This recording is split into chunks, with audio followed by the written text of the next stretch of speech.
feeling any less sour.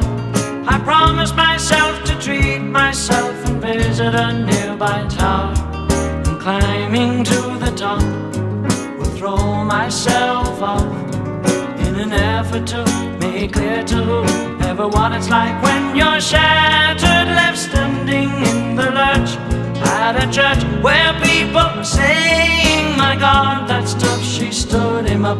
No point in us remaining. We may as well go home, as I did on my own, alone again. Naturally,